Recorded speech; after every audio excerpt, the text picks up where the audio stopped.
आकाशवाणी लखनऊ से प्रस्तुत है प्रादेशिक समाचार।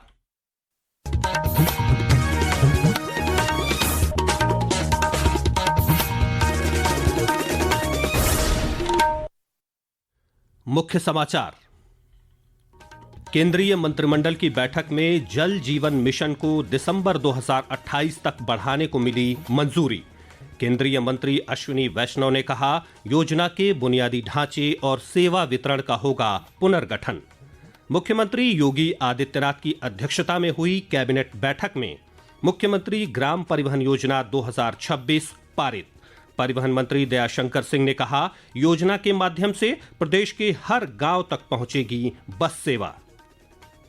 रक्षा मंत्री राजनाथ सिंह 12 मार्च को 2 दिवसीय दौरे पर पहुंचेंगे लखनऊ। 13 मार्च को मुख्यमंत्री के साथ करेंगे ग्रीन कॉरिडोर का उद्घाटन।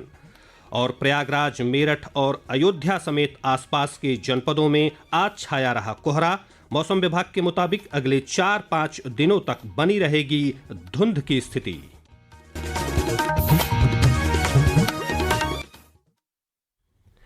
नमस्कार, प्रदेश के समाचारों के साथ मैं राघवेंद्र त्रिपाठी। और अब समाचार विस्तार से।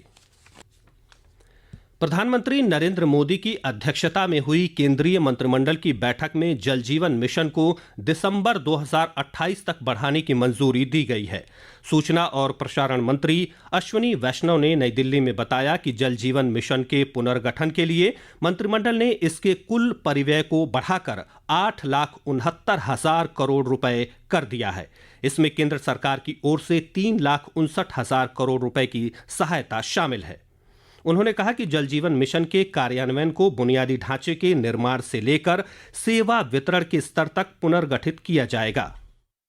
जल जीवन मिशन का आज 2.0 वर्जन अप्रूव हुआ। 1.0 वर्जन करीब 13 करोड़ परिवारों तक पहुंचा नल से जल। अब इन सारे प्रोजेक्ट्स की operation and maintenance, water source, society को जितनी डिफरेंट जो कमिटीज बनी है, विलेज की कमेटी, ग्राम सभा की कमेटी, पंचायत की कमेटी, इन सबको इन्वॉल्व करना, फिर जहाँ पे पॉपुलेशन बढ़ रही है वहाँ पे नए सोर्सेज निकालना। एक तरीके से अब इसको सस्टेनेबल बनाने का टाइम आया। शुरू में टेक ऑफ करना, कवरेज लाना, अब है इसको सस्टेनेबल बनाना।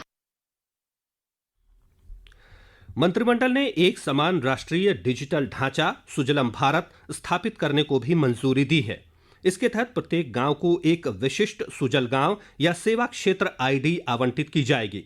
इससे स्रोत से नल तक संपूर्ण पेयजल आपूर्ति प्रणाली का डिजिटल मानचित्रण किया जाएगा। मुख्यमंत्री योगी आदित्यनाथ की अध्यक्षता में आज हुई मंत्रिपरिषद की बैठक में 30 प्रस्तावों को मंजूरी दी गई। परिवहन मंत्री दयाशंकर सिंह ने बताया कि कैबिनेट ने मुख्यमंत्री ग्राम परिवहन योजना 2026 को स्वीकृति दे दी है। इस योजना के माध्यम से अब उत्तर प्रदेश के हर गांव तक बस पहुंचेगी। योजना के तहत निजी बसें चलाने की अनुमति दी जाएगी। इन बसों को परमिट और टैक्स से मुक्त रखा गया है।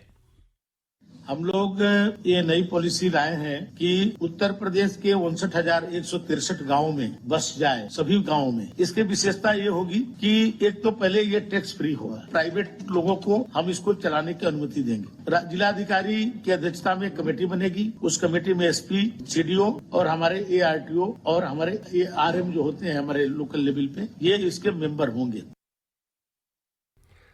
परिवहन मंत्री दयाशंकर सिंह ने बताया कि सरकार ने यात्रियों की सुरक्षा और सुविधा के मद्देनजर अब ओला, उबर जैसी टैक्सी का पंजीकरण कराना अनिवार्य कर दिया है। बैठक में स्टाम्प और पंजीयन विभाग के प्रस्ताव को भी मंजूरी दी गई। इसके तहत अब प्रॉपर्टी बेचने वाले की पहचान को खतौनी में देखा जाएगा। विभाग के राज्य मंत्री रविंद्र जायसवाल ने बताया कि स्टाम्प निबंधन विभाग अब रजिस्ट्री से पहले मालिकाना हक की जांच करेगा। अभी तक उत्तर प्रदेश के अंदर जब भी कोई आप रजिस्ट्री कराते हैं तो रजिस्ट्रार केवल देखता था कि क्रेता विक्रेता 2 चीजें खरीद बिक्री कर रहे हैं, उसका स्टाम्प मिलना चाहिए। स्टाम्प विभाग को मलकाना चेक करने का व्यवस्था नहीं था कि बेचने वाला व्यक्ति अधिकृत मालिक है कि मालिक नहीं है। अब आज के बाद से हो जाएगा कि जब कोई प्रॉपर्टी बेचने आएगा तो उनकी खतौनी में या अन्य दस्तावेज में उसमें उसका नाम है कि नहीं बेचने वाले का। अगर बेचने वाले का नाम नहीं है तो वह रजिस्ट्रार उसको रोकेगा। कैबिनेट बैठक में उत्तर प्रदेश उच्चतर न्यायिक सेवा नियमावली 1975 में संशोधन, बांदा में 20,000 लीटर प्रतिदिन क्षमता के नए डेयरी प्लांट की स्थापना के प्रस्ताव पर भी मुहर लगी। इसके अलावा अयोध्या में स्पोर्ट्स कॉम्प्लेक्स के निर्माण के लिए भूमि हस्तांतरण के प्रस्ताव को भी मंजूरी दे दी गई। रक्षा मंत्री राजनाथ सिंह 12 मार्च को 2 दिवसीय दौरे पर लखनऊ आएंगे। दौरे के दूसरे दिन 13 मार्च को रक्षा मंत्री समता मूलक चौराहे पर मुख्यमंत्री योगी आदित्यनाथ के साथ ग्रीन कॉरिडोर का उद्घाटन करेंगे। साथ ही कर्मचारियों को सम्मानित भी करेंगे। भारतीय जनता पार्टी के महानगर अध्यक्ष आनंद द्विवेदी ने बताया कि इसी दिन रक्षा मंत्री हसनगंज स्थित झूलेलाल वाटिका में आयोजित जनसभा को भी संबोधित करेंगे। राज्यपाल आनंदीबेन पटेल ने आज मथुरा के पंडित दीनदयाल उपाध्याय पशु चिकित्सा विज्ञान विश्वविद्यालय के 15वें दीक्षांत समारोह की अध्यक्षता की। इस दौरान उन्होंने 177 छात्रों को डिग्रियां प्रदान की। राज्यपाल ने मेधावी छात्रों को 14 स्वर्ण, 4 रजत व 2 कांस्य पदक देकर सम्मानित किया। समारोह में मुख्य अतिथि के रूप में भारत सरकार के पशुपालन आयुक्त डॉक्टर नवीन बी महेश्वरप्पा उपस्थित रहे। कार्यक्रम को संबोधित करते हुए राज्यपाल ने छात्रों से पढ़ाई पर पूरा ध्यान केंद्रित करने और देश के विकास में योगदान देने के लिए प्रेरित किया।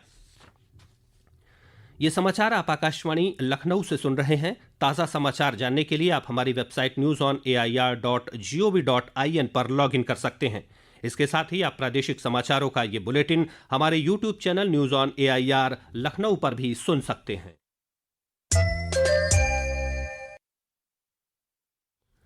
नोएडा इंटरनेशनल एयरपोर्ट के प्रतिनिधिमंडल ने आज मुख्यमंत्री योगी आदित्यनाथ से मुलाकात कर भारत सरकार की ओर से जारी एयरोड्रोम लाइसेंस प्रस्तुत किया। इस लाइसेंस के मिलने के बाद अब एयरपोर्ट के उद्घाटन और वाणिज्यिक उड़ानों की शुरुआत की प्रक्रिया आगे बढ़ेगी। पेश है एक रिपोर्ट। एयरपोर्ट के मुख्य कार्यकारी अधिकारी क्रिस्टोफ स्नेलमैन समेत वरिष्ठ अधिकारियों के प्रतिनिधि मंडल ने मुख्यमंत्री को मुलाकात के दौरान परियोजना की प्रगति और आगामी चरणों की जानकारी भी दी। गौतम बुद्ध नगर के जेवर में विकसित हो रहे नोएडा इंटरनेशनल एयरपोर्ट राष्ट्रीय राजधानी क्षेत्र और पश्चिमी उत्तर प्रदेश को देश और दुनिया के प्रमुख शहरों से जोड़ने वाला एक महत्वपूर्ण ग्रीनफील्ड हवाई अड्डा है। एयरपोर्ट का विकास 4 चरणों में किया जा रहा है। पहले चरण में एक रनवे और एक यात्री टर्मिनल भवन बनाया गया है, जिसकी क्षमता प्रतिवर्ष लगभग 1 करोड़ 20 लाख यात्रियों की होगी। दूसरे चरण में क्षमता बढ़ाकर 3 करोड़ यात्रियों तक पहुंचाई जाएगी। तीसरे और चौथे चरण में विस्तार के बाद कुल क्षमता 7 करोड़ यात्रियों तक पहुंचाने का लक्ष्य रखा गया है। समाचार कक्ष से तनवीर फातिमा। प्रदेश के विभिन्न जनपदों में 14 मार्च को राष्ट्रीय लोक अदालत का आयोजन किया जाएगा। लोक अदालत के प्रचार प्रसार के लिए अमरोहा में आज जनपद न्यायाधीश विवेक ने न्यायालय परिसर से प्रचार वाहन और जागरूकता रैली को हरी झंडी दिखाकर रवाना किया। जनपद न्यायाधीश ने लोगों से अपील की कि वे लोक अदालत का अधिक से अधिक लाभ लेकर वादों का निस्तारण कराएं। राष्ट्रीय लोक अदालत के अंतर्गत सभी प्रकार के दीवानी प्रकृति के वाद, मोटर दुर्घटना के वाद, पारिवारिक न्यायालयों से संबंधित पारिवारिक वाद, समनीय मामले जो आपराधिक प्रकृति के हैं उनमें पक्षकार अपना चेक बाउंस के वाद भी इसमें आ सकते हैं। जितने भी तरह के मामलों में सुलह समझौता संभव होता है, हमारी सबसे यही अपील रहती है कि वो न्यायालय में आके अपने अधिवक्ता के माध्यम से ये जानकारी भी करें कि क्या उनके मामले ऐसे हैं जो सुलह समझौता हो सकते हैं। कोई भी श्रेणी हो जिसको लगता हो कि हम चाहते हैं उनके मामलों को निस्तारित किया जाए। पश्चिम एशिया में मौजूदा स्थिति को देखते हुए सरकार ने प्राथमिकता वाले क्षेत्रों के लिए प्राकृतिक गैस के उत्पादन को विनियमित करने, आपूर्ति बनाए रखने, समान वितरण और उपलब्धता सुनिश्चित करने के लिए आवश्यक वस्तु अधिनियम 1955 लागू किया है। पेट्रोलियम और प्राकृतिक गैस मंत्रालय की अधिसूचना के अनुसार घरेलू पाइपलाइन, प्राकृतिक गैस आपूर्ति, परिवहन के लिए सीएनजी, एलपीजी उत्पादन पाइपलाइन, कंप्रेसर ईंधन और अन्य आवश्यक पाइपलाइन परिचालन आवश्यकता वाले क्षेत्रों को प्राकृतिक गैस की आपूर्ति में प्राथमिकता दी गई है। आदेश में कहा गया है कि उर्वरक संयंत्रों को पिछले 6 महीने की औसत गैस खपत के 70% के बराबर प्राकृतिक गैस की आपूर्ति सुनिश्चित की जाएगी। प्रयागराज, मेरठ, मुरादाबाद, मुजफ्फरनगर, सहारनपुर, अयोध्या समेत आसपास के जनपदों में आज कोहरा छाया रहा। मौसम विभाग के मुताबिक आगामी 4-5 दिनों तक इन क्षेत्रों में धुंध की परिस्थितियां बनी रहने की आशंका है। इसके बाद 15 मार्च से प्रदेश के तराई इलाकों के साथ साथ पूर्वांचल के कुछ भागों में वर्षा होने के साथ साथ तापमान में थोड़ी गिरावट आने का अनुमान है। और अंत में मुख्य समाचार एक बार फिर। केंद्रीय मंत्रिमंडल की बैठक में जल जीवन मिशन को दिसंबर 2028 तक बढ़ाने को मिली मंजूरी। केंद्रीय मंत्री अश्विनी वैष्णव ने कहा, योजना के बुनियादी ढांचे और सेवा वितरण का होगा पुनर्गठन। मुख्यमंत्री योगी आदित्यनाथ की अध्यक्षता में हुई कैबिनेट बैठक में मुख्यमंत्री ग्राम परिवहन योजना 2026 पारित। परिवहन मंत्री दयाशंकर सिंह ने कहा, योजना के माध्यम से प्रदेश के हर गांव तक पहुंचेगी बस सेवा। रक्षा मंत्री राजनाथ सिंह 12 मार्च को 2 दिवसीय दौरे पर पहुंचेंगे लखनऊ। 13 मार्च को मुख्यमंत्री के साथ करेंगे ग्रीन कॉरिडोर का उद्घाटन। और प्रयागराज, मेरठ और अयोध्या समेत आसपास के जनपदों में आज छाया रहा कोहरा। मौसम विभाग के मुताबिक अगले 4-5 दिनों तक बनी रहेगी धुंध की स्थिति। इसी के साथ प्रादेशिक समाचारों का ये बुलेटिन समाप्त हुआ। अगला बुलेटिन रात 8 बजे FM पर प्रसारित किया जाएगा। नमस्कार।